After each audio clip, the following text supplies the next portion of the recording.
Joining us now is LNP MP Garth Hamilton. Garth, good to see you. So Susan Lee, I mean, surely she's got to pay attention to this now. If the majority of branches statewide want net zero scrapped, why waste any more time? Look, I couldn't agree more with you. I think this is a great example of the LNP being a wonderful grassroots organisation that listens to its members. What a resounding result. I think there was only 4 or 5 hands for net zero, about 700 odd against. So a pretty clear demonstration of where the party in Queensland is. We should be listening to this. I think it's one of the best things about the LNP. We are a grassroots organisation. We should be listening to it. Look, there's a lot of people who've been pushing this for quite some time. I've been on this bandwagon since day one. We've got to remember that the net zero we signed up to had offshore wind, it had hydrogen, it had carbon capture in the Great Artesian Basin. Well, all of those things have fallen away.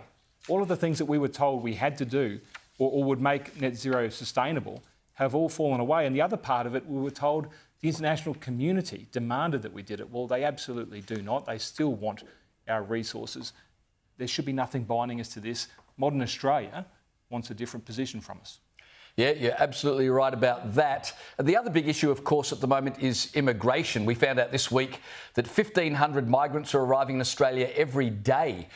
You've come up with an idea to sort of address this. You're proposing to pay jobless migrants $9,000 to leave the country as a way of curbing immigration levels. How would that work? And do you think it's something your leader could seriously consider? I note the Coalition still don't have their immigration policy set out yet either. No, well, just to be clear, the 9,000 figure is what Denmark pay. I'm certainly not suggesting that. I think you could do it for much less. But there are 7 other countries around the world who have chosen this particular policy. Why this is important, it's really important to hear this part out because facts matter.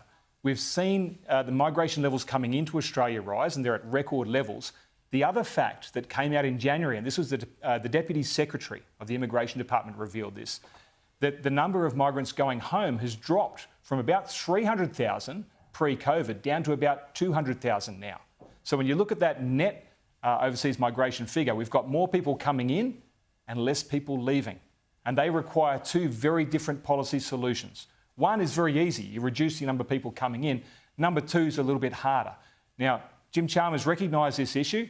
Back in January, he said this was something that they were going to work on. Labor have done absolutely nothing about this. We need to see some policy. We need to see something that can drive this. Clearly, that excessive NOM figure is driving housing demand. It's pushing your rent up. It's making it harder to get a house in Australia. We're already paying the cost for failures, mistakes here. We're going to have to do something and something bold to turn this around. Yeah, we're all suffering because Labor's Big Australia just keeps getting bigger and bigger by the day, to the tune of 1,500 people per day. So something absolutely has to be done. Now, look, in another sign the Prime Minister has never owned a business nor understands how businesses operate, have a listen to Anthony Albanese's latest video on right to disconnect laws. Happy Friday, Australia. This is your reminder that the right to disconnect is now law. Have a great weekend. Happy Friday, everyone. Garth, why would anybody want to run a business in this country right now? Seriously. Goodness me. Well, look, Albo's never run a business, but then again, Karl Marx never ran a gulag, but look how that turned out. You know, a little bit of advice for any young Australians out there, take the call. If you're working for someone you want to get ahead, take the phone call. Be involved, get in touch with things. That's what I did over my career. I'm sure there's a heap of people with a little bit of grey hair around the country who can pass that advice on. Businesses rely on that wonderful relationship between employer and employee working together, and sometimes that extends outside of work hours. That's been my experience in life. I always took the call. I think our Prime Minister has given us some really bad advice in the same week that he wants to talk about productivity. Isn't that a joke? Absolutely. Business owners will be rolling their eyes at that video on the Prime Minister's Twitter feed.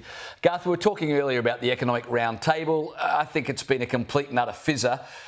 It is pretty clear, I think, that Labor's getting ready to raise taxes. They've already hinted at superannuation tax for wealthy retirees. It felt very much to me like a 3-day exercise in just warming the public up to the idea new taxes are inevitable, and they are, aren't they? Oh, absolutely. Absolutely. What's coming out of this is not just new taxes, but more taxes. So you'll be paying more. That's what Labor are getting us ready for. They said there's ambitions for tax reform. Well, I'm very ambitious for their ambitions. I'd love to see it. If you want to do tax reform in Australia, we start by making it easier to have a family. We start by making it a place where people can come together in whatever shape. Families have changed, but what is true and will always be true is when two people come together and make something better together, they do more for themselves and for the country. And that's what we should be building our country around, is families. We should make it easier for parents to have a choice about childcare. That's tax reform that I'd like to see. I'd love to see a conversation on income splitting, acknowledging that the family comes together and acts as a unit and should be taxed in the same way. Those are the sort of reforms that I'd love to see, but I don't think we're going to see them from Mr Albanese. I think we're going to find more and more creative ways to tax the average Australian.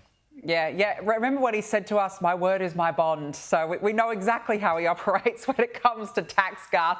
Now, look, speaking of tax, a plan to tax spare bedrooms has been floated to help fix the housing crisis. New research from Cotalii has shown there is a mismatch when it comes to the number of residents living in a property versus the amount of bedrooms inside, Garth. So this group is suggesting that a tax could help people move into housing that fits their size by taxing spare bedrooms of large homes. What do you think? This is the most Labor thing you will ever hear. We're not going to fix the housing crisis by building more houses. We're not going to fix the housing crisis by reducing the amount of people coming in. We're going to tax our way there. That's what's going to do it. It's just like net zero. Pay a tax and the problem will go away. Goodness me, this could not be a more Labor solution. You're absolutely right. Garth Hamilton, always appreciate you coming on the program. Thanks.